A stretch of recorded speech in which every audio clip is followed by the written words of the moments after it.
welcome everyone back from lunch.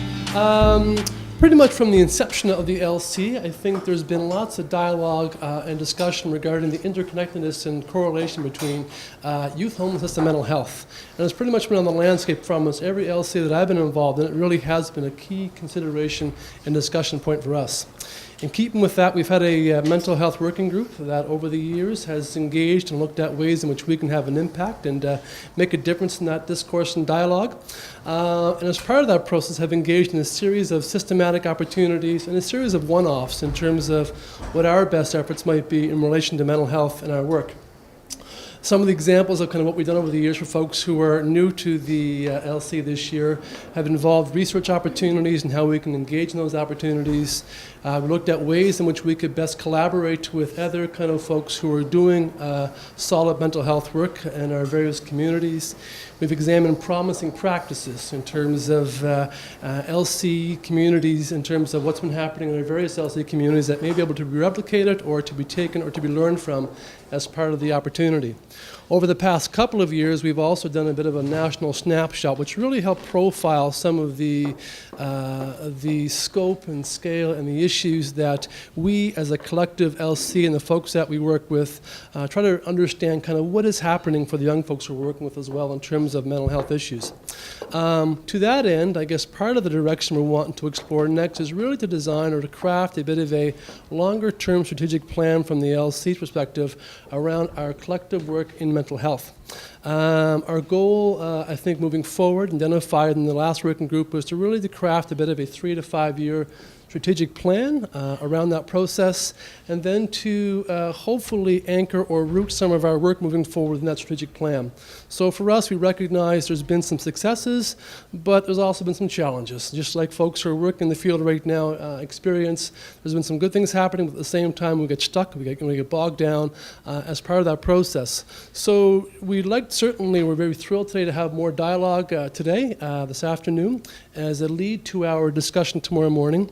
And we're thrilled to introduce and bring forward Dr. Sean Kidd for our discussion today. I will read the bio because it really is on point to some of the stuff that Sean is doing in our work as well. So hopefully Sean can further our thinking for a discussion for today and for tomorrow as well. Certainly the opportunity is that Sean will spend some time with us this afternoon, have some time for some Q&A, now that you guys get to ask questions, and I'm sure you probably get a few there for sure. But Dr. Sean Kidd is here. Sean is a clinical psychologist whose work has focused extensively in the area of youth homelessness and the investigation of clinical services that increase community participation among persons with severe mental illness. He has conducted the largest to-date examination of assertive community treatment, has undertaken numerous studies examining stigma and marginality among persons with severe mental illness, and is currently engaged in what will be one of the first in-depth longitudinal examinations of community integration among persons with schizophrenia. Dr. Kidd, Sean, is an assistant professor with the University of Toronto and Department of Psychiatry, assistant clinical professor with Yale Department of Psychiatry, and is head of psychological services for the Toronto Centre of Addiction and Mental Health Schizophrenia Division. So welcome, Sean, to our group, and thank you. Thanks very much for having me. And I guess what I'm hoping to cover today is what I know about and think about in terms of mental illness and addictions among homeless young people and street-involved young people. And I guess I would sort of preface this talk by saying I consider this to be a pretty modest offering. I know the research quite well, but the research isn't really that good, quite frankly, in telling us what we can do about this. So there's not a lot of answers there. So this is a bit of a cobbling together of some coverage of the research literature, some coverage of what I've seen work in certain places, what works in other sectors, and then hopefully really more than, you all are very experienced people in delivering services to these young folks. So I'm going to shy away from a lot of the stuff I suspect you already know quite a bit about, but hopefully this is more a start of some conversations that might be useful as opposed to maybe learning a whole bunch of new stuff, which I don't know that will totally happen. So to just tip things a little bit backwards, I'm wondering if we might start with just maybe a few hot topics or questions that are on people's minds in terms of this issue. And that might just help frame what I might dive a little bit deeper into and address in a bit more depth. So I don't know if people want to kind of kick out there a few things that you're really interested in hearing about or talking about. Yeah, go ahead. How pervasive is it? Okay, so I will definitely get into that. Yeah. Any other kind of burning questions?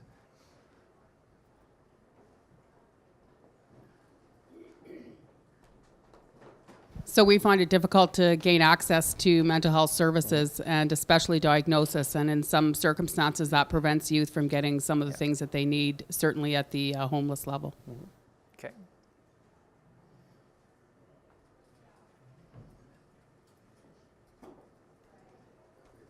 One of the typical responses we often get in terms of seeking some of those services, certainly in the case of short-term stay options and all sorts of things, is young people get exited very quickly because it's determined to be behavioral. So it's like, what's mental health, what's behavioral, and young people are often very caught in a vicious kind of trap around how that gets viewed. Okay. One of the things I've noticed, there seems to be the mental health, at least in the province of Ontario, is significant mental health, and it seems that there's a crack there because the youth, when they start exhibiting mental health needs, they might not be, by definition, severe mental health. And that seems to be where they get caught up in the gap, and it's only later, once it's kind of much totally going advanced down or that more road, better diagnosed, that then they can access service. By then, they're much older. Yeah, makes sense. Just in terms of really looking at sort of a tactical response and how we can best use our resources or lack thereof, and we're not clinicians, many of us, and so what is maybe some ideas around best practice or promising practice? Yeah, absolutely. Yeah. I'm really hoping that you'll touch on the impact of trauma in the lifestyle of the street and how that affects young people. Yeah, absolutely. I'm just wondering how addictions comes into play in terms of mental health. A lot of youth tend to self-medicate with drugs and alcohol because they may not know that they actually have a mental illness. And so I'm just wondering if you could talk a bit about that. Sure, absolutely. Yeah. And is there any evidence that it's higher levels in any certain groups? Okay. Yeah, for sure.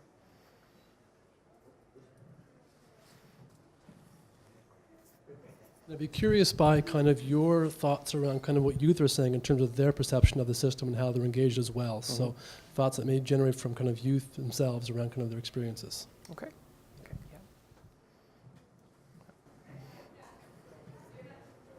Yeah. All right. Well, thanks. I think this has been helpful, and there are a few things I'll flesh out a little bit more, but it's also reassuring that a lot of the stuff that I was planning on addressing are kind of questions that are on people's minds.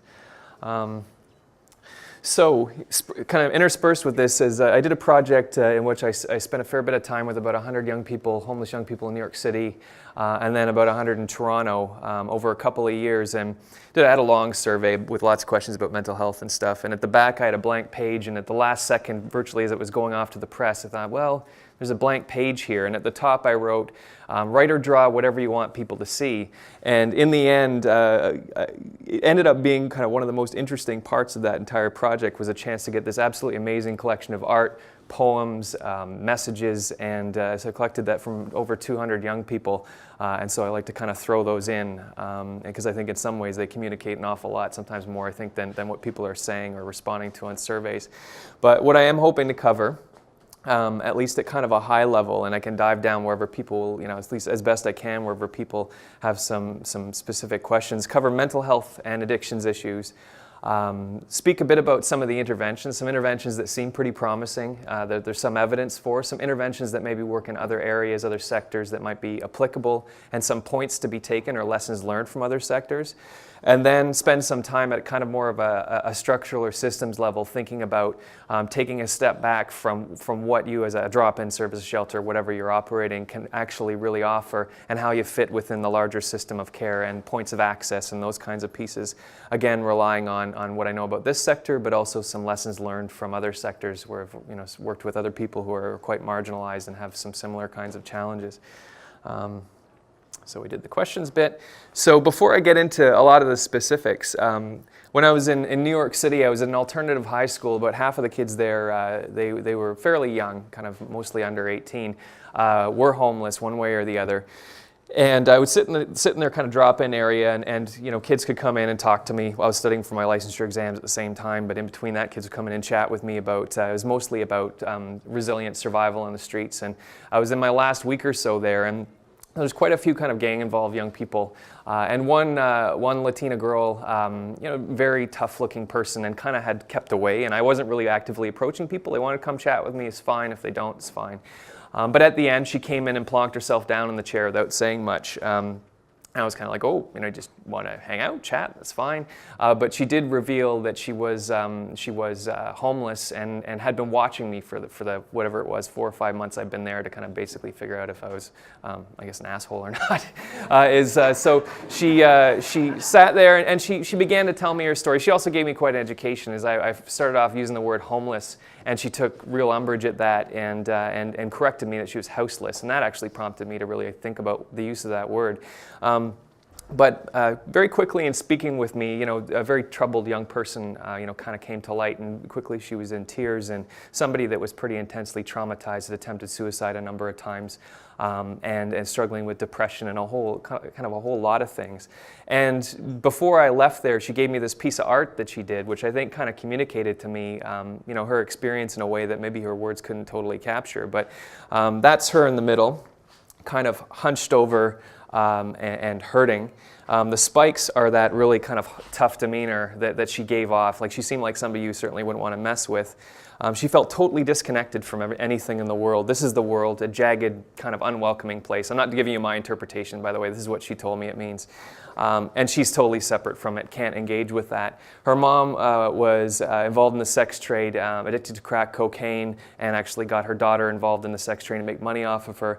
But there's still some kind of thorny connection there. Never knew her dad. Her dad's just a broken condom to her, but there's still some kind of questioning and wondering there. So I think, you know, in a way that probably better than a lot of the words that I can say here today, I think that kind of communicates beyond diagnosis and things, the kinds of struggles that I think many of the young people that we work with, or that you all particularly work with, go through. So I can talk a bit about the research. And so the research in this area, and including myself here, and I've done a fair bit of it, is quite limited and quite unimpressive, I think, for the most part, in terms of what it can capture. And it's not because the people doing it aren't intelligent, aren't doing their best with it.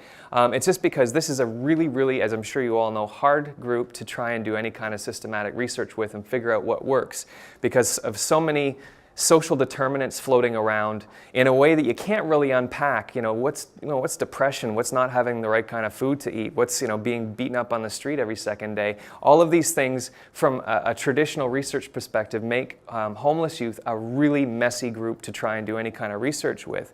And there's lots of limitations. So that's why I think that outside of just pure description of what people are seeing, there's a lot of flaws. So you've got to take, I think, a lot of the research with a grain of salt. And one of the main things is anything longitudinal. You really can't understand a whole lot if you're just doing one-off surveys with people without tracking trajectories, pathways, impacts of things. Without using designs that have some kind of grouping, randomization, or so on, that kind of stuff, it's really hard to make sound conclusions from that. And then the scope as well, is most studies are kind of, this is an incredibly diverse group, obviously. And so it's really hard to know, what one study finds, how that translates somewhere else, whether it's, the city they're in, the kind of homeless young person they are, how old they are. So just to say that it's really a messy context, which might explain why not a whole lot of people do loads of research in youth homelessness. It's actually, within the research world, kind of marginalized in a way that mirrors, I think, the marginalization of the topic. But it's a tough area to research properly, and so that's why I think we need to be cautious. I think the research tells us some things, but we need to be cautious about how much we can extrapolate. And getting ahead of myself a little bit, I think that's where we really need to look to practical forms of knowledge and what people are doing in community context, what people are seeing as working, and really value that as a source of knowledge, because I think what we can get from the research needs to be sort of seen for what it is, helpful, poses some questions, maybe occasionally really will answer a question, but quite often we need to look to other sources of knowledge, and that's why I think what you're trying to do here is pretty exciting. Okay, so I'm going to go through some of this stuff quite quickly because this is probably old hat for most of you, but feel free to ask me to kind of get into it in more depth. So just backing up slightly, so in the last 10 years or so, our understanding of mental illness, severe mental illness in particular, has changed quite a lot. It used to be seen very much more as you know, you kind of have this genetic ingredient. It mashes up against some kind of social adversity, you know, and there's varying degrees of that. As some people, if you really are genetically loaded in this direction, you can have a great home, you know, great resources growing up, you still get schizophrenia, bipolar disorder, or whatever. Other people might not have much of that genetic loading. You're exposed to horrific environments, you get mentally ill. But what we've come to understand in the last 10 years is we're much more flexible than we originally thought. It's not this lockstep kind of way. We really flex around our environments. Our environments influence our genetics, influence the expression of mental illnesses and the waning away of mental illnesses. So on the positive side, it really tells us that we can do more. So even somebody with schizophrenia, you can work with them in ways that in the longer haul can pull it back and reduce the risk of getting it. So I think it's quite a positive picture, more positive than it was 10 years ago. But I guess the determinants of illness, you probably all are well on top of the social determinants, but for most homeless young people, you know, you tend to get the gamut. You'll get you know, poverty in the home, instability, broken homes, abuse, neglect. And in fact, neglect is one of these topics that I found certainly is neglected in the research and not given as much airtime as it needs to. I certainly found that above sexual abuse and physical abuse, neglect actually carried more weight in people's suicidality than other kind of the other abuse topics people talk about more. Bullying, adversity in school, you know, learning disabilities, all these various pieces kind of come together and gets worked out in the form of young people struggling in the home, and then in terms of mental health and addictions, and then struggling on the streets. And generally speaking, and in this I think is kind of an interesting question which doesn't get asked too much, is I do often wonder, we're often told, you know, about a third to a half have been sexually, physically abused or neglected, poverty, all these pieces are there, but there's probably about a quarter to a third of street-involved young people that came out of pretty good homes and came out of, you know, so good social resources, and that's a group nobody really looks at very much, and I don't know, I don't have any answers there, but it's something that I think should be part of the conversation in this mix. But of course, thrown out of home, leave home, and then on the streets, the adversity continues. You know, certainly victimization of various forms exacerbates everything. You get exposed to that double-edged sword of social supports in the streets. You can get some sense of affiliation, belonging, self-esteem, those pieces, but at the same time, the people around you are doing some things that are pretty harmful for themselves often, and you kind of get sucked into that, so you get into this kind of conundrum about social support. And in the research, one of the more consistent findings is social support gives you nothing much in terms of outcome because it kind of, you know, cancels itself out. So this is different about homeless youth than other groups, is social support's not really related to doing better or doing worse. Although there's some work to suggest, as you might imagine, if you hang out with young people who are engaged in, you know, sex trade, drug use, and so on, people tend to do worse. But so the adversity kind of compounds. So this is a story of compounding problems. So probably about a third or a half of homeless young people, before they went to the streets, had some kind of a mental health difficulty, whether it's you know, addictions, you know, kind of a diagnosable mental illness, attention deficit, developmental pieces, something was going on at home. Going to the streets, it gets worse. And generally speaking, you see, of course, the longer they're on the streets, and see this in various ways across a lot of the studies, the longer they're out there, the worse they get, the worse are the outcomes on average. I know there's always exceptions, but generally speaking, that's the way it goes. And it's not always a clear picture. And so I'm sure you've seen is some of the young people coming out of better homes and kind of better contexts actually will do worse on the streets because they haven't developed the forms of resilience around surviving really, really adverse contexts. And some people coming out of the worst backgrounds will actually do better on the streets in terms of survival because, you know, hey, they've been punched in the face a bunch of times and have kind of found a way of wrapping their head around it. Doesn't mean that they're doing well, but it means it's a bit of a complicated picture. So I hope this is a bit of a story of complication, unfortunately, in that this is where I think homeless youth, street-involved youth are different from other groups, is because these pieces it's quite messy and complex. So I've talked about onset and then course, and so that's kind of, this is generally the picture of mental illness on the street and in street context. So I don't know if I missed a slide there. So what do you see? Mortality, I think we'll start there, is mortality rates, you find rates anywhere from around 5 to around 40 times that of the general population, again reflecting the difficulty of following young people, homeless, street-involved young people over time. The 2 leading causes of death in Canada, Elise Roy's group in Montreal found suicide and drug overdose, which speaks to exactly to, I think, the topic we're addressing today. What you see in terms of rates, again, you have to take this with a grain of salt. It varies. You get all over the map different rates.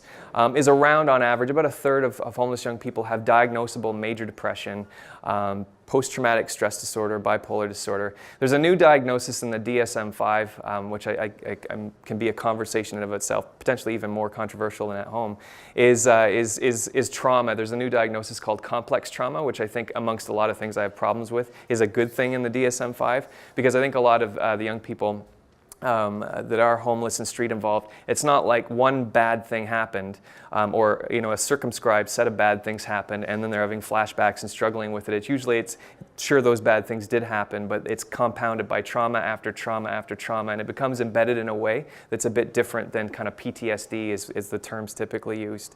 Psychosis, again, it's all over the map. I've heard for 15 years now that the rates are going up. I have no idea. The research won't tell us if the rates are going up or not. Generally speaking, you kind of see figures of around 10 times that of the general population among street-involved youth of psychosis. And then substance use and addiction is extremely prevalent. And I'd encourage you all in your thinking about this, kind of looking at the concurrent disorders. Concurrent disorders mean substance use and a mental illness, diagnosable mental illness, is about 2/3 or so have that. So you really can't pick apart, and I know that we're kind of, from various dialogues and in terms of how our systems work, we separate these things, but I really don't think that especially with this group, you can really separate addiction and substance use from the mental illness side of things. They're just so interlaced. They have to be kind of addressed together. And generally speaking, not accessing services. The vast majority don't get access to the services that they need, and however you want to define services, whether it's psychotherapy, medication, any of those pieces. And there's a lot of reasons for that. I think a few people have mentioned directly some of those reasons just before I started. But generally speaking, the services aren't that accessible. The services, first of all, I guess the services aren't that great at being accessible to anyone. But when you start adding these layers of complexity and marginality, they get worse. And also, most homeless youth, I mean, when you look at the qualitative studies, many of them describe really bad experiences. Especially in the ER, kind of judgmental, harsh interactions, them perceiving, because of course for most homeless young people, these are stories of institutions failing them. So it's again entering another institution that's imperfect and problematic, seen as another failure of the institution and then backed away from. So these are the kinds of things that you hear from people. Is this, and also relevance, is most of our services in the formal mental health system aren't that relevant to young people who are facing the kind of complexity of adversity and all the social determinant pieces as well. And I'm going to tell a story about that in a minute. Okay, so the complex bit. So there's another story by a Latino guy, again in that alternative high school. So getting out of grad school, you probably have stories similar to a lot of you, I've started working with Susan Miner. Any of you remember Susan Miner ran Street Outreach Services in Toronto for sex trade involved kids? She's quite a personality, a really great person. But I was out there to make a difference, out there to do my thing. We learn in grad school, okay, this is how we work, this is how we do psychotherapy, I've offered something. So I was spending quite a bit of time at SOS doing some research stuff, but also running some groups with the social worker there and trying to do some individual therapy. And what I found about individual therapy in terms of what works for most people is it was a resounding failure in that setting. Albeit sex trade involved homeless youth are probably the hardest to reach of many hard to reach groups, or amongst the hardest to reach. Generally speaking, it got soupy really quickly. Is first of all the structure around appointments and all that. That just doesn't work so well, right? So that's one bit. But the other bit as well is we started, thinking about one young woman I worked with who'd been out on the streets quite a while and very, very involved in the sex trade. And it's a person that had kind of a pretty tough demeanor, seemed like somebody who's coping. In terms of coping in that context, she was making a lot of money. She wasn't getting assaulted very often, although she had certainly been in her life. But we started off at this kind of superficial level, talking about coping, getting acquainted, kind of trying to build a relationship, all that good stuff that you do. And very quickly, after not too many sessions, it started to drop beneath this kind of shell and into somebody that's really deeply traumatized and really struggling. And I actually came to feel almost like this therapy I was doing was edging on unethical, because there was so much damage there in terms of extensive sexual abuse as a kid, victimization on the streets, that there's no way in an hour you can open these doors, and then she's got to go back out and earn money on the street. And sort of be in the busy drop-in where it's not a healthy thing to, or you get mocked for looking weak, and these various pieces, like, oh, you come out crying from the therapist and all that kind of stuff, right? So it was a mess, and it really was a lesson learned for me about what, not to say a mess in a pejorative way about her. I think she was engaged in a really genuine struggle and was working hard to try and do something about it, coming in to see me despite all of these pieces of adversity. But it was a mess in terms of what I had learned and what I knew worked in other populations as it applied to her. And it was also a lesson learned about the skill set required to work effectively with these folks. This isn't coping in CBT and just kind of skills that someone that you can kind of just wrap your head around quickly, go to a 2-day intensive, and then you're off to the races. This is a tricky business, and so outside of the most superficial coping in this context, I really brought some doubts to mind as to how far you could go, especially with folks struggling at her level. Many of whom, like about half of homeless youth, probably are. Some of the lighter approaches do work. Or some of there's less trauma to deal with.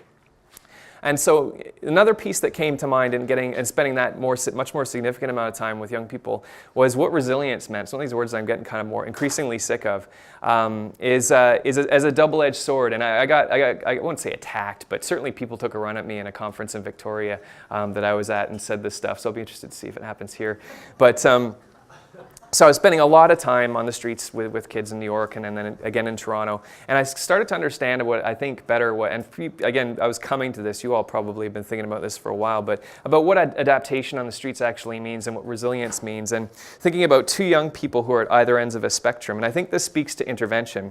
So one girl I spoke to in New York, she was living in a squat, sort of abandoned house there, and she'd been on the streets maybe 6 months or something. Like, had come from a fairly okay home, had there were problems and arguments and things hadn't been going great, but relative to some it wasn't bad. So she was living in this squat. She came in to talk to me, and she'd barely closed the door before she was sobbing. And the question she kept asking over and over again is what am I doing here? This isn't me. Like, these kinds of questions, which some of you might have heard before. And she described to me how in this squat, another girl had killed herself in the bathroom about a week earlier. She was getting some of the other girls there involved in the sex trade were trying to loop her in, trying to push harder drugs on her.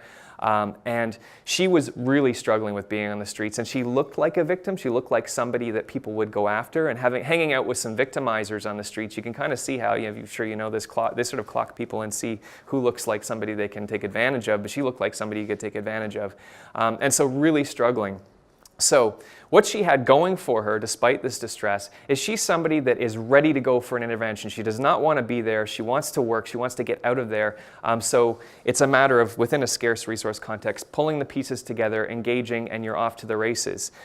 She's in danger, frankly, on the streets, and really in danger of getting assaulted, losing her life, or over time, I guess, getting entrenched. Because some of the other kind of kid I'm going to talk about, it started like her, but at SOS, I got to know another young woman who was earning probably more than the vast majority of young people involved in the sex trade. I think probably $3,000 or $4,000 a week, a heavy cocaine habit, and the kind of the usual things sort of happening there.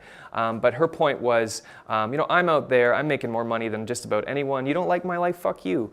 This is it. This is it. You can go to your golden griddle job for $11 an hour, but hey, I'm partying, I'm having fun. Some parts of this I don't like, sure, but who are you to judge? This kind of thing. You probably heard this as well.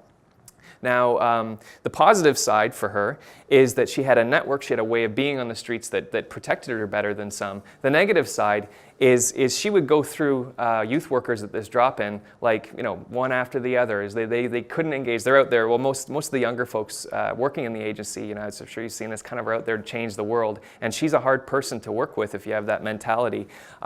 So she is a tough person on another end of the spectrum, and so where I got a little bit of flack put my way in Victoria, or criticism, is I did consider her resilient in her own way. Within her context, she found a way of surviving that in fact was quite adaptive in that context. Taking a step out, it's not going to end well for her, and I saw this over the course of a couple years dropping back in. She looked increasingly unwell. She, the problems with her story were that she starts running in contradictions. The friends that had her back didn't.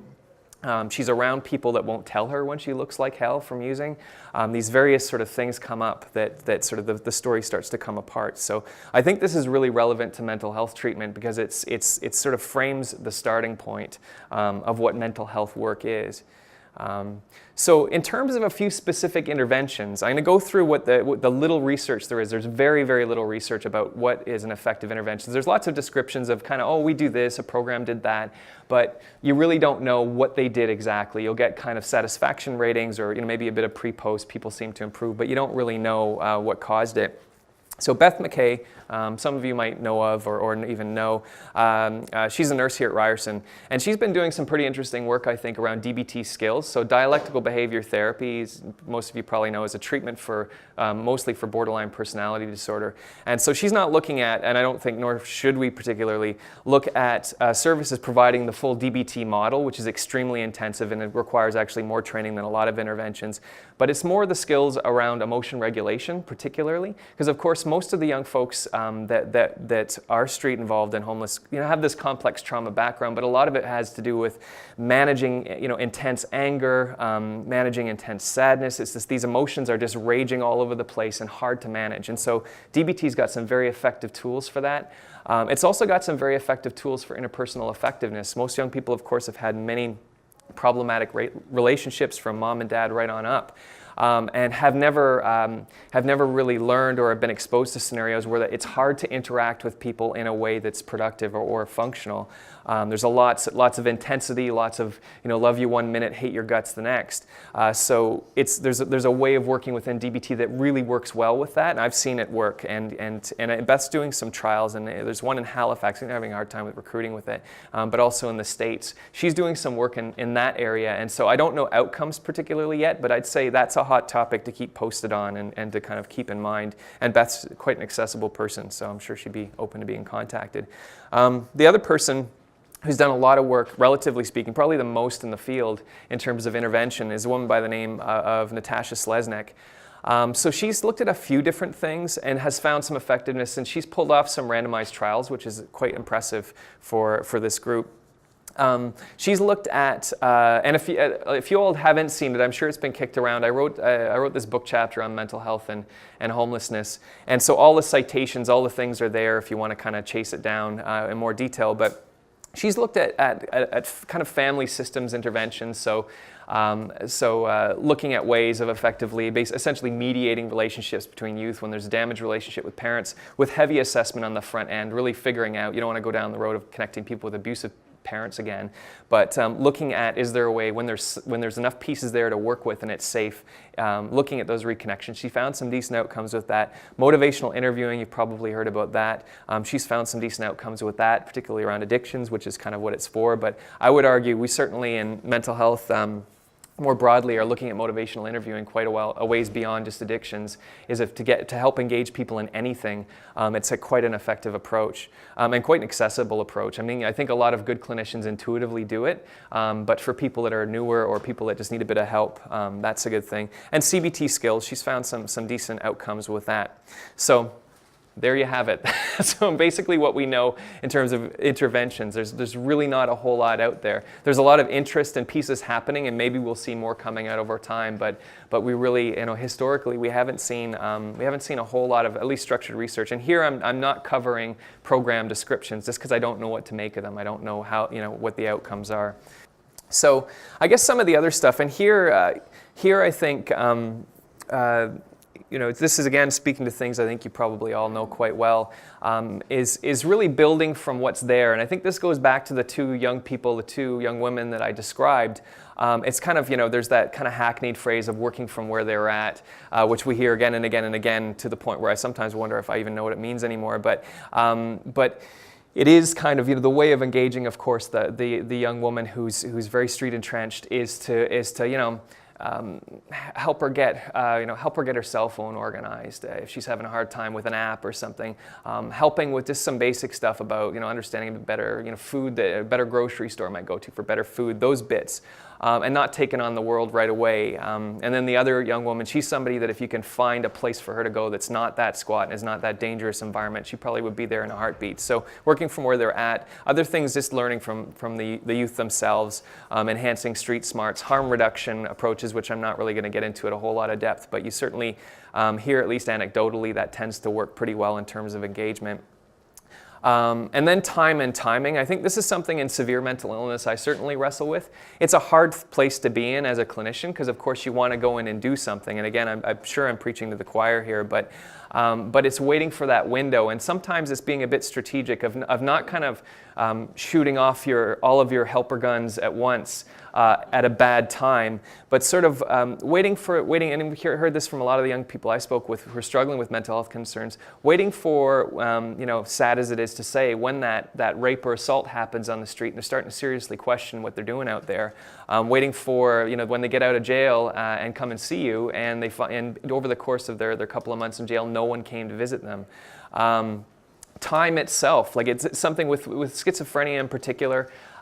It's kind of what we do in our business is if somebody's really unwell, we try and just do the best we can to keep them safe, essentially. And when you start getting those flickers, those moments, okay, now is the time to reach forward and offer something, and not keep offering when the timing's bad, when they can't engage, and it just is failing, and then you kind of just get into this loop of, okay, you don't have anything to offer me. So I think that's worth thinking through. Again, I'm straying from the evidence here and straying more into what I know on the clinical side. Although it does fit with clinical evidence more broadly. The social factors is really, again and again, you hear about the friendships and I guess, enemies on the streets. Is to try and work in those areas and see about, talking about what's good and bad about people and what can be done there in terms of surrounding themselves with people that help. And I'm going to get to a post-homelessness study that we're running right now, Jeff Carabino and I, but, and certainly, again, I hope I'm not doing too much just telling you stuff you already know, but looking for that one family member, the aunt, the uncle, grandparent, or whatever, who is still kind of engaged, who might be not that trustful, but could be brought into a process. Spirituality is one of the least talked about things, but probably about half or 2/3 of these young people, not necessarily kind of big R religious spirituality, but something is there, and it is something that gives, in a context where finding meaning and coherence in life is a hard thing. It does provide a framework, and quite often I certainly saw in services I was in, a lot of providers don't even think really about asking, hey, do you have any spiritual beliefs? Is that something you're into at all? As a starting point of conversation and making those connections, because outside of all the formal mental health stuff, there's some pretty good resources if people are inclined in that direction. So broader approaches. And here I think some kind of important stuff, at least as far as I can tell. What I came to think of around the side interventions, I mentioned my abject failure at SOS with formal psychotherapy. What worked was something that I didn't think would work, and Zreka Cherian's a social worker there. She and I were tasked by Susan Miner. She's a very blunt person, which was great. She just said, do a group that works. Okay, so we came up with the idea of, instead of let's have the substance abuse group, or let's talk about relationships, or yada yada yada, we thought, let's get together, hang out, do some art, and play some games. And then we do the around the side mental health pieces. So what we did was, Whose Line Is Anyways, you know that one, that show? I don't know if it's even on anymore, but sex trade involved kids are good actors, as I'm sure if you've worked with that group as a whole are. So we had some great Whose Line Is It Anyways exercises. We went to the beach, we made sandcastle, went to art gallery, did all kinds of art. And what we found, speaking of kind of where the evidence base is, this wasn't just sort of solely arts and crafty, do fun stuff, which has a place and a value. what we did is at the end, as I'm sure if you run groups, as I'm sure most of you had, is at the end, then you get the girl who comes past and says, my boyfriend's, he's beaten me up a lot lately, and then you start to do a piece of work, or I'm really depressed, or this medication is not working, or these kinds of conversations. And so we worked in little bits. And what we found over the course of the 5 or 6 months, I guess, that we ran that, we had the best attendance of any group in Sketch's 30-year history. Everyone turned out all the time, even kids that just would not come for anything else would show up for our group. But I think we were also able to do some good work, and it was evidence-based and evidence-based interventions. It was just done in a bit of I came to think of as an around the sideways. Sketch, arts organization in Toronto, many of you probably heard of. I think it's fantastic. It has no overt helping agenda other than creating the art and creating a community. People who won't engage anywhere else will go to Sketch and get better there, even though they don't do counseling. They're not mental health workers there. They're not even kind of youth workers. They're artists, and that's kind of what they offer, and it works. So thinking outside, I guess, of what we consider traditional approaches, which, like I mentioned at the beginning, for the most part don't work very well. Common factors. So this is something that I think it's a wave that's happening in the mental health field. I think it's one of these things that I'm sort of saying finally about, but by common factors in therapy lingo essentially means effectively engaging people. So being someone that your client likes, you get on the same page, you sort of cultivate hope, you feel like you're doing something productive together, it feels safe, all the stuff that forms like kind of a good, respectful, and productive relationship. Across interventions, whether you're talking psychodynamic therapy, CBT, whatever intervention, medications, common factors carry twice the weight in outcome than specific approaches. Twice the weight of your CBT, your DBT, the what have you, is engaging people effectively. And I think that's where I think often with youth workers and in the homeless youth sector, a lot of really good mental health work is happening that goes unrecognized because it's not called a CBT intervention or a DBT group or whatever it is. Not to say that those pieces don't have value, because they really do add value, but I think it's a part of the story that's important. And on the training side, we certainly see this in the hospital, is you can't assume those core skills are there. Like, we run into it again and again. The scariest one for me is trauma-informed care. Because the message that most people go to an intensive on trauma-informed care is people with schizophrenia have probably been traumatized. We should ask them about that. That's the message. And if you're not a good clinician, I hear frequently from people who've been in the system, been in the hospital, so I've heard you've been raped before. Could you tell me about that? Like, these kinds of things, people that just, and these are, well-meaning people who want to do something, want to be on top of what an evidence-based approach is, yada, yada. They're not a good general clinician, and they're not good at these common factors. And if you don't have that, the rest of it, you may as well chuck it out the window. It's a waste of time. So that's what we're actually looking to take a step back. And even folks you think would know how to engage people, or maybe you wouldn't think, like thinking about RNs on the units, people working in case management. We're actually going to start taking a step back and doing some observation in that and teach people how to engage people effectively. And then we'll go on to the other more skill stuff. So that's something that I think is really, it's coming to pass in mental health broadly, but I'm sure it has some implications to the conversations that you all are having. Okay. So taking a step back, so I'm going to move on to the systems kind of pieces or things I guess I'm thinking about. And here, as I'm taking a step back, I'm getting further and further away from sort of evidence-based literature, that kind of stuff, and more into just what I've read about works and what I've seen work. Is I think fundamentally asking yourselves, as I'm sure you are, is what can you accomplish effectively in an organization like a drop-in, a shelter, with the staff that you have, with the capacity you have, with the skill sets you have, it's just the question about not overreaching. And of course there's a pull to overreach, because when there's nothing else there, of course you want to offer something. But I guess some ideas, again, a too busy slide. Do no harm. I think this is the number one thing, at least to my mind, that can be tackled, and it can be effectively tackled, because harm really does happen in subtle ways. Not harm and kind of abuse in that, but there's loads of work that shows that mental health workers are equally as stigmatizing of people with mental illness as the general public, even though they should know better.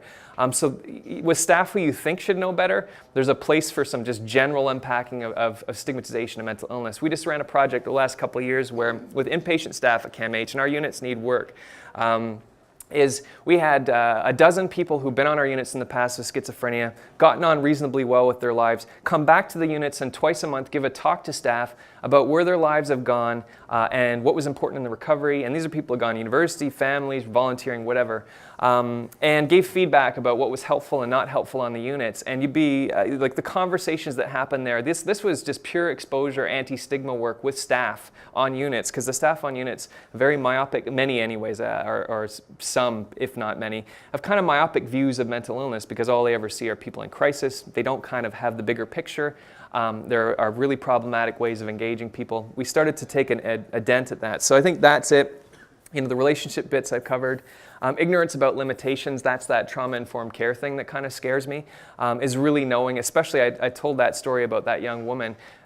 If a person doesn't have the skill set, should not be opening those conversations because it's damaging to open. If somebody, even if it's in a fragile sense, has resolved a trauma, and there's more, in recent years more and more work coming out suggesting this. It used to be talk about trauma, and that's being recanted. And now it's, if somebody's within their frame has assembled a reasonable way of dealing with it and thinking about it, and you don't have a lot of time and a lot of resources to support a thorough job of working with the person, don't open the door. And it doesn't mean you avoid it, which is a problem in and of itself, but don't, and you just got to watch with some staff in a naive kind of way. We'll just dive right into let's start talking about sexual abuse and that.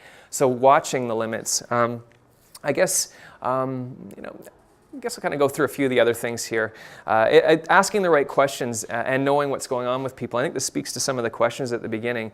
One thing you can train a lot of staff who might not be mental health professionals in is how to do some basic screening in some things. So understanding suicide is an obvious one. I'm sure you've all kind of covered that before. But I mean, the rates, I don't need to tell you, are just through the roof. So you can kind of assume anyone walking in has a good shot at having attempted suicide, being suicidal. Conversations have to happen. And knowing a little bit, knowing just the basics about, what psychosis kind of looks like and sounds like.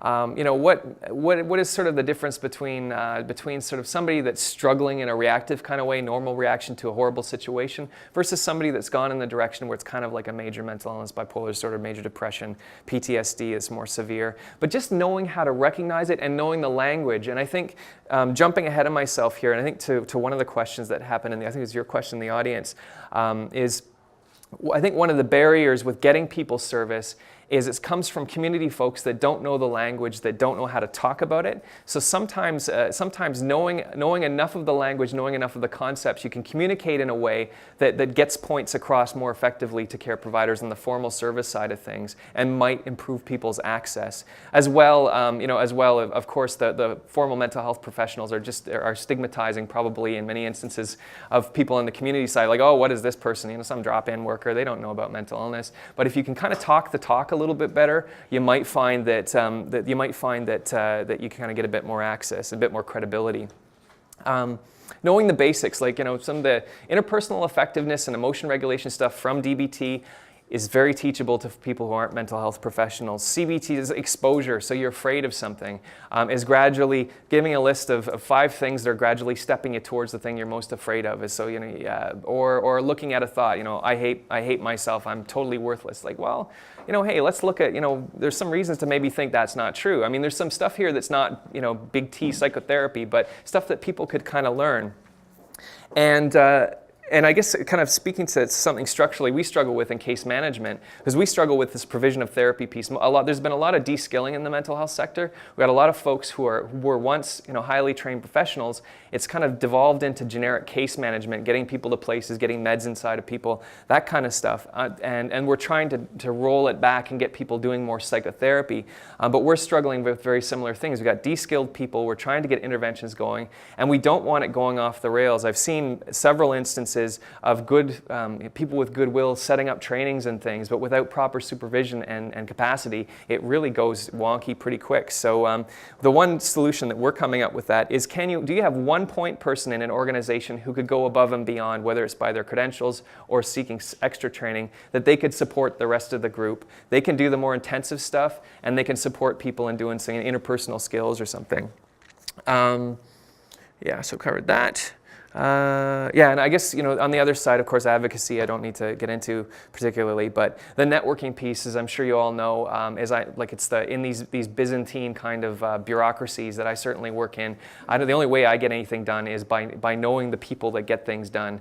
I just, again, I'm sure I'm preaching to the choir here, is on the clinical side is forming those relationships, reaching out. Clinicians aren't going to reach out often because we're all completely swamped, sort of putting that hat on. But many of us are quite happy to be reached out to. It's something different. It's a topic that many of us would be kind of interested in. So starting to form these partnerships, finding within a hospital, formally and informally, who the movers and shakers are, and starting to develop those relationships, inviting them to something where they can give a talk or whatever it is. But then I think that's the way I've certainly, in terms of access, you start to see doors opening. Pilot projects. Hospitals, to their credit and to their, detriment, there's pilotitis goes around hospitals more than most illnesses, but it's just, there's lots of pilots. Hospitals love pilots, a bit like the government, because then they can do pilot that looks like doing something and then it just ends. But anyways, they do like pilots. There's often money, foundations, and so on for pilots. So to consider, is there a pilot, looking at making an accessible ER for homeless youth? Hey, talk with the medical director of the ER. You might find they're not interested at all. Let's go to the next hospital, talk to them, make them jealous. Say, I've been speaking with them, they're kind of interested. I mean, there's all these various things you do to sort of look at maybe, let's create a pilot. Yeah, let's train up a nurse or two and see if we could do something different, have a track, whatever it is. I mean, there's loads of ideas, but that's the kind of stuff that I think can start to get things moving a little bit. All right, and I want to leave time for questions. I'm kind of going over in terms of timing, but just on a very high level about kind of the policy system side. Again, you all probably could teach me some stuff about this, but just things we know from the literature. Awareness campaigns, we love to do them. They mostly don't work. So that's that. So what does work, what does tend to work are local collaborations and local networks. We're going to do something in the city. We're going to do something in this hospital. Pulling these partnerships together. And I know I can't speak so well outside of Ontario, but the Ministry of Health here is getting increasingly, is seeing as increasingly problematic having these patchworks of sort of funds going out. They love partnerships. This is the era of partnerships. So looking in these collaborations for partnerships, working backwards on the prevention side, there's a lot of hot stuff happening in kind of the youth sector. Who are people doing work there? Who are people doing work in the hospital? These sorts of partnerships I'm finding are places where money is going and resources are going. So I think that's worth looking into. The financial case, we all know this. It's kind of so hackneyed to us that it's cheaper to provide a reasonable, fairly inexpensive service than the people in jail and in hospitals and in the morgue. It's simple, but policymakers forget it, don't want to think about it. And we've found that in high support housing, we've found traction in repeating what everyone knows. $75 a day versus $700 a day. We say it over and over again, and we've got about 150 units created in Toronto because we repeat that simple message again and again, and it works. Even though we know it's been said many times in the past, whatever the perfect storm of people in the decision-making side are, it's working now. So the pathways, but I won't get into that too much. Riding the waves, I've kind of heard hints of that just now, but I mean, looking at who you can connect with. There's a number of waves that have money and influence behind them at home. Mental Health Commission of Canada, these kind of youth-focused initiatives that are kind of rolling across the country, bullying, immigrant refugee populations. That's a group that there's a lot of social capital in many communities there, a lot of interest on the research side. They're not talked about nearly enough. In a place like Toronto, we just did a project where probably 3/4 of the young people we engaged were from racialized groups or ethnic minority groups. So there's a lot of resource there that I don't think is being connected to properly. All right, so, and I'll end now just with this last little bit. So Jeff Crabineau, who some of you might know, and I've been working together for a bunch of years, and we sort of had these similar career trajectories. We both kind of more or less started on risk. Why do you want to kill yourself? I got tired of asking people that. Heading into resilience, what makes you live? And we sort of have followed this progression jointly to now we're looking at pathways off of the streets. I don't even know where we're going to go to next, is helping people off the streets. But what we did was a project with just over 20 young people in Halifax, about 30 in Toronto. These are young people not like at home where a big resource is given, but just through the usual suspect kind of pathways, found their way out of homelessness fairly recently, last year or so. And we followed them for a year, got together with them 4 times over the course of a year, trying to understand what goes into a natural move off the streets. And it was quite the logistics challenge in terms of getting them back. We did really well, I think, in terms of having most of them come back 4 times in a year. This is stuff that, again, you all probably have loads of experience with, so I'm going to go over it briefly.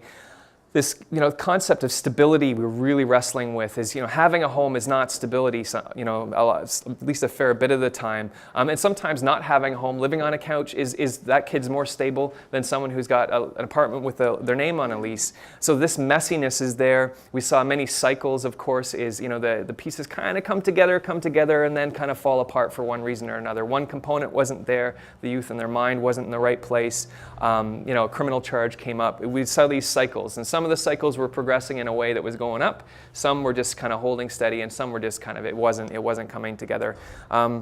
Some pieces that might be sort of interest is what we really found is the major emphasis, obviously, for many of you and for much policy is get them off the streets, and that's where most of the resources go. But what we found was and this is where things started to come apart, is living. So you get an apartment in North York or something. Complex trauma will chase you around. It's not something that ends once you leave the streets. Some of the stressors drop off, but we saw a lot of young people really struggling. They're in an apartment, they're feeling isolated. The physical health stuff from years of rough living are kind of coming back to get them. There's some addictions issues still floating around. The mental health is poor, and this mental health, physical health stuff is not coming together in a 12-session CBT or set sort of way. I'm talking kind of in a fairly complicated way that requires a lot of support. I mentioned isolation, not knowing who they are, seeing all the cars rush past first thing in the morning and come back at 6 o'clock. And was this a world? Like, how the hell do I engage in this? What we found is the longer they're on the streets, the harder this process is for the most part. And there's a really, in a context of poor services, there's a really marked lack of services of this kind of follow-up. I've been talking with Vicky Sturgiopoulos lately, of course, ran the at-home project in Toronto, and she's found a lot of similar things. So kind of where our heads are starting to go next, Jeff and I and Vicky as well, because there's not a huge pile of difference between more adults and youth in terms of this isolation and the sequelae of homelessness, is begin to think about I think a cost-effective form of outreach, do some trialing. Are there some supports that could be provided once they've found housing, maybe a combination of some well-thought-out peer support, not peer support as I think it's often done with people who are still too much entrenched themselves, but kind of, there are models, whether you agree with it or not, something like AA actually is quite a solid structure. It wouldn't have survived as long as it has if it wasn't, but something along that lines in terms of a structure, some sort of way of connecting with people, and something affordable. One thing that's a pet peeve of mine in the service side, whether it's schizophrenia or youth homelessness, are artificially well-funded projects that will never fly in the real world, and that's something that I guess I would like to tackle with this, is see if we can find something that communities can afford. Anyways, I'll stop there and just sort of see if there are questions, and like my disclaimer in all of this is saying that a fair bit of this is just opinion and experience, some research, but it really is, and I'm hoping these are conversations you could take away and it'll be helpful. So.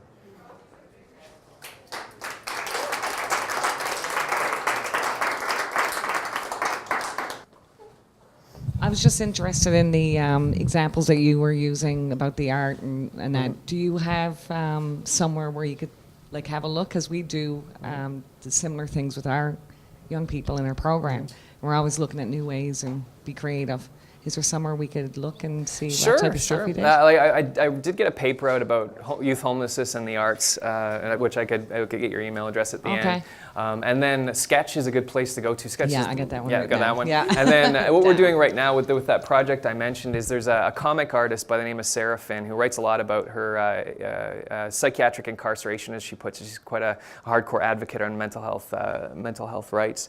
And she's a really amazing comic artist. So we're getting a few of the young people that were in that project to get together with her and do this workshop-y brainstorm thing to produce a comic book that tracks some characters finding their way off the streets. And we're going to do an art show KT thing with Sketch, I think, hopefully at their new building at Shaw Street, and just sort of show some sketch art, have the comic books, do all that kind of stuff. But yeah.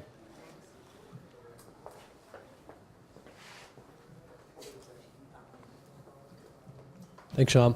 You mentioned earlier there's a piece there in terms of how you support folks to have those conversations, in terms of education around kind of the components around. if you're not feeling comfortable in having that dialogue, and many of our folks offer, frontline services, folks working in shelter, how advanced is that piece in terms of from an application to talking to someone, take that away in terms of here's a piece we can do to educate staff teams around having those conversations in an effective way and not doing, I think there's lots of resistance from our staff to engage in discussions, to do what you said, they're doing more harm than good. I don't know what to do when I get it. Yeah. So how advanced is that kind of piece you have there in terms of being able to kind of, to unpack some of those dialogues and discussions with frontline staff teams? There are a few. I mean, there's certainly a lot of packages of educational packages like mental health first aid and all that kind of stuff that you can apply. I think it's starting. I think one of the things that I find repeatedly with mental health providers is having people lived experience come and talk. You find out that schizophrenia is not nearly as frightening as people might think it is. Having someone with that lived experience come, ideally, maybe I know that many of you probably are connected with some young people that have found their way off the streets, and you still hear from them, and some of them might have had mental health stuff happening. Is they might be good people to come back and have. They're no longer they're your service recipient and the staff relationship. You can step outside of that and say, talk it through a little bit, and they can say, it would have been nice if, at some point a staff member said, hey, you're looking really down, or it looks like something's going on in your head. It's just, I'm not sure what's happening there. But with some openers, some ways of opening those conversations. Even with suicide, there are ways of just communicating people, ways of asking that aren't threatening. And you're going through an awful lot, and a lot of folks in your shoes start thinking about that. But just these sort of skillful approaches, and that you're not going to be going, the whole 9 yards, but it's just, you are engaging people. But there are a fair number of these packages, but a lot of them don't have that lived experience piece, and I find that really does add something. It's not enough in and of itself, but it does add. So.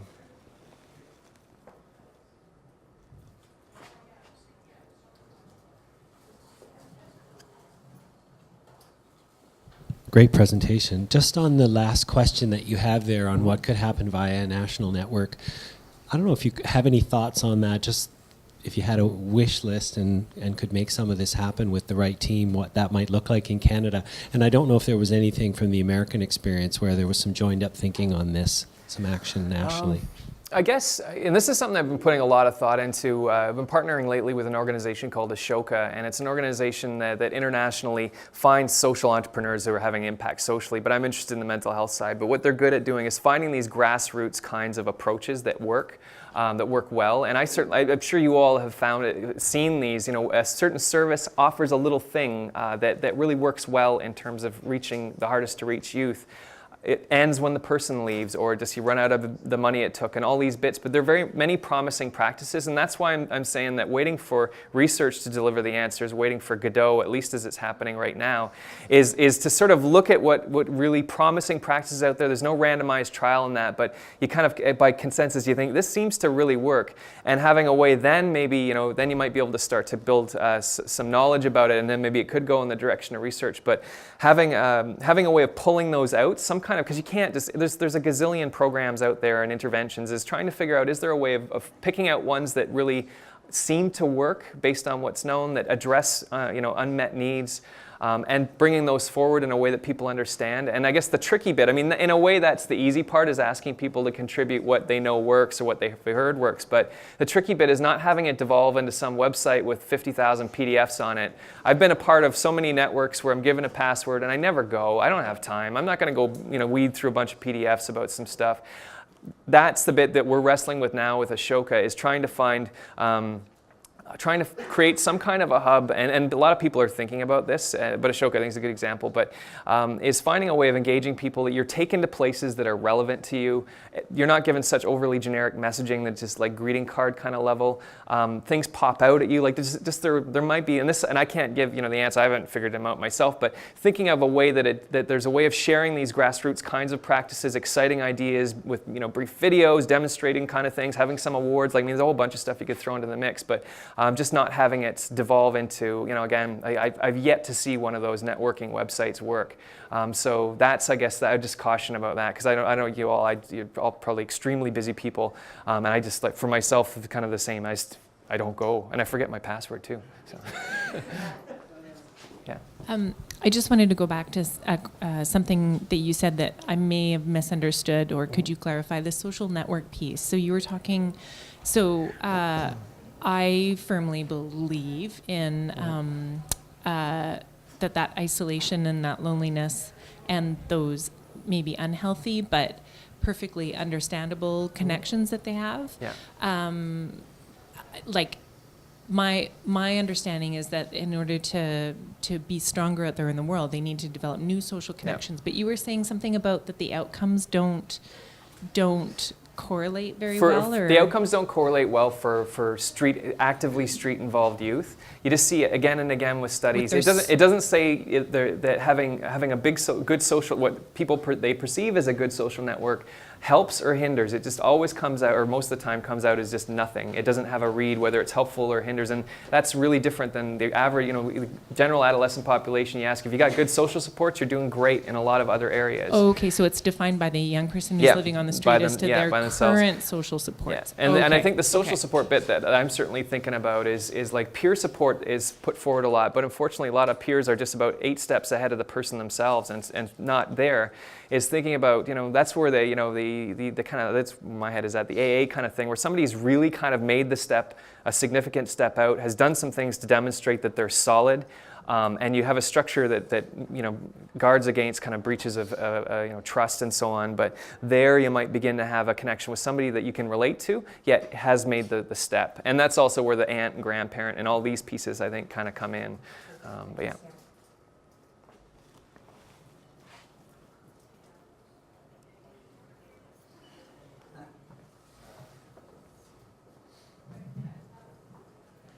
About credibility and frontline services and whatnot, credibility to the hospital staff and other systems. How can we bridge that gap? Because like it or not, we spend 8 hours a day, 5 days a week with the homeless youth that we work with who have complex mental health needs and different co-stuff. And then when we go to try and get them into whatever system service, we're faced with, they're just frontline, they're just drop in, whatever, blah, blah, blah. Yeah. And they spend, the 2 hours evaluation with the person, give them some meds, oh, look, they're all good, and off they go. And so, and we see them the next day, and they're not so good. Yeah. I can give a few thoughts about that, if that's, I guess the one bit is the key in all of these conversations is, and I think this will help in engaging with the kind of mainstream service staff, but is to recognize that this is a story that's not just unique to homeless youth. I mean, like anyone kind of going to hospital is unfortunately, the most, well enfranchised find often they're given, a couple hours assessment, some prescription, and then they're out the door if they don't feel like that's enough. But what I have seen work is usually in any formal system, there are a couple of folks that if they're not already doing it, would love to work with homeless youth services. You see there's some psychiatrists here. There's not every city can have a Vicky Sturgiopoulos and so on, or physicians, a Stephen Huang or something. But it's finding those folks who might have an interest, but particularly with trainees, like with a lot of the more senior and influential physicians I'm using that language because they're usually the power brokers in the formal healthcare system, but they might want to have a placement for their residents. A lot of residents really are tired of working within hospitals and formal clinics. They want to get out and do community work. And often the residents, I would say, maybe in a biased way, the residents that want to do the community work tend to be the strongest too, ethically and clinically. But say, hey, wouldn't it be great if we could sort of look at setting up an elective rotation with you supervising, so their time is, they don't have a whole lot of time, but having residents come around with some supervision and doing a drop-in. The drop-in model works pretty well. My formal appointment model tanked, but the drop-in model tends to work pretty well. So, and that, in and of itself, how much capacity that gives you, a little bit. But what it does do, I think, is start to form those relationships so that when the access issues come up, you have someone to call. That's the way I get things done is I'll call, the medical director of whatever program and say, there's somebody coming through, keep an eye on them, and suddenly the doors open right up. So I think it's just being strategic and trying to locate those people, engage them in a way, respecting that. I think I balk, I think as many others balk at approaches that sound like, oh my God, I don't have time for this. But sort of, this saying, well, what can we look at that makes good use of your time? It's just maybe a couple hours a month for you, but you get some good training happening. Trainees are the way, I've certainly found on the psychology side as well, are often the way to go, and you can get some really skilled folks. And I guess that's one thought, anyways, about starting to find those bits of access. And then the other side as well is private practitioners generally are bored. and they got more money than they know what to do with. So some of them, if you're looking at those networks, some of them might be kind of interested in giving a few hours a week at a youth drop-in, because they're making loads of money in other places. They want to get out and work with people that are really disenfranchised, don't have avenues for that. You know, it's something that you certainly see that happening, and whether it's within their own clinic or not. So just some of these, maybe the off the beaten path sorts of ways of approaching people can create points of access sometimes, I think, anyways. But Just had a question. One of the, especially around access, so in Niagara we have a number of programs that are sort of, I guess, crisis-based programs, but there seems to be a disconnect between what in my shelter, when we see crisis, it's very, it's a very active crisis, and then the definition that the mental health teams tend to use seem to be, the crisis doesn't seem to be as active. So when we try and connect and say, okay, well, we wait for crisis, so when we contact you because someone's in crisis, then the intervention's too late. And then they won't come out because you call us after. yeah. Is there any thoughts about how best to approach? And that's again, that's another one of those chestnuts that really kind of a lot of us face, is that the fire is kind of more or less out, or the person pulls it together. Is what they're showing you, and what really concerns you is suddenly you get to the ER and it's like, no, I'm doing pretty good, and it's just gonna like haul everything together because they don't want to be stuck in hospital. So I guess the only the only thoughts that I have in that direction are to try and be specific, is really document, said this, did this, really clearly specific pieces, whatever evidence could be provided, the razor blade or whatever it might be.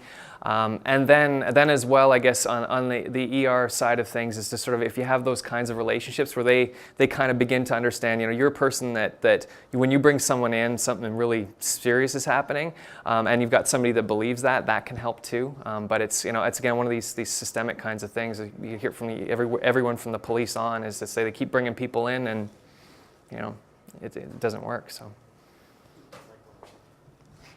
We have time for one more question, I think, as we wrap it up. Any suggestions around when they're a danger to themselves or others? What to do in a system that's sort of inadequate, right? Like. Yeah.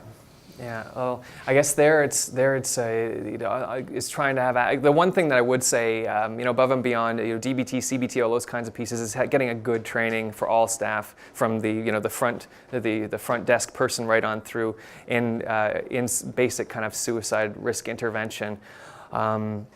And I guess it's having a good, clear, and this is where I think speaking the language of providers can kind of help. Is sort of, providers, we look at intent, evidence of intent, plan, past behavior. If you can kind of just go bang, bang, bang, walk through what we think about, it's kind of how our minds work. That can sometimes help, because then it's made clear to them what's going on. And then just working with it. I think that the hardest bit is less the kind of really crisis sort of piece, where it's obvious, call the police because we can't manage this, or to the ER. It's the ongoing suicidality. I know I certainly wrestle with it, whether it's homeless youth or not, because some folks, they're thinking about it and there's some intent and you're kind of worried, but they never would get admitted, or nothing would ever happen. And there, I guess, clinically, I think in that direction is trying to work with it as that's a thought that comes to mind. Suicide's an idea. It's a solution to a problem. And usually, the problem is massive if it's a homeless youth. So with them, the way of working with someone who's chronically suicidal is often saying, okay, I kind of get where your kind of mind goes in that direction. So you don't stigmatize thinking about it, but hey, it's kind of the permanent solution to a temporary problem kind of thing. And then what does tend to work is problem solving. As you start to break the bits off, you start with little things. Let's get your socks washed. You can accomplish something, feel a bit efficacious. You've done something today, and just the little bits that you can begin to do, that tends to work, and gradually takes the edge off. But yeah, feeling okay about that was more around the violent Oh, behavior. the violent side of things. The violent side of things. Yeah. Truly, the last question coming up right here. Okay. And apparently Rob is afraid Melanie's going to kill him, but it's my fault. Oh, Leslie. Oh, I'm not afraid of Leslie. I guess something that got triggered for me in terms of suicide. One of our programs we've found is that we provide the housing, we provide the support. About 6 months in, that's when the trauma stuff starts to emerge. Yeah. That's one piece of it. Yeah. But speak to your experiences around self-injury, which is very distinct from suicidal behavior. I don't know if there's anything on that front, because we're seeing a lot of it. Tricky question, especially for the last one. Is I guess a few different thoughts is really kind of helping the person, broadly speaking. It helps that because it's usually distress that's driving as a coping mechanism. I think often parsing out what's to be worried about and what's not to be as worried about as much, looking at kind of a harm reduction kind of approach. Those kinds of things tend to work because some staff, particularly people new to this, it's disturbing stuff to see, and there can be a strong reaction interpreting it as suicidality. Many times it's not. Not that say it's not associated, but looking at alternatives, and that might be something to look at getting some training in. Is whether it's using using sort of implements that are going to hurt you less, using a marker on your arm, drawing it out. There's all kinds of coping strategies. I think that's kind of the main thing, and then recognizing if it's kind of in the direction of borderline personalities, sort of where it's kind of a part of a bigger picture that's much more intense and complex, is trying to find some DBT, and that's because DBT does work really well, whether it's skills, but the trouble with even in a city like Toronto, which is disproportionately well resourced, is try and find DBT in the city that you're not paying $220 an hour for. I don't know. It's tough. Like the wait list at CAMH was closed for a couple of years, so they just opened it recently. But it's kind of tough finding that. So maybe some of the stuff that you're talking about, the skills piece, that might be something to work on. So on behalf of the learning community, thank you for a very thoughtful and engaging thank you. presentation. We certainly appreciate it. All right, thanks.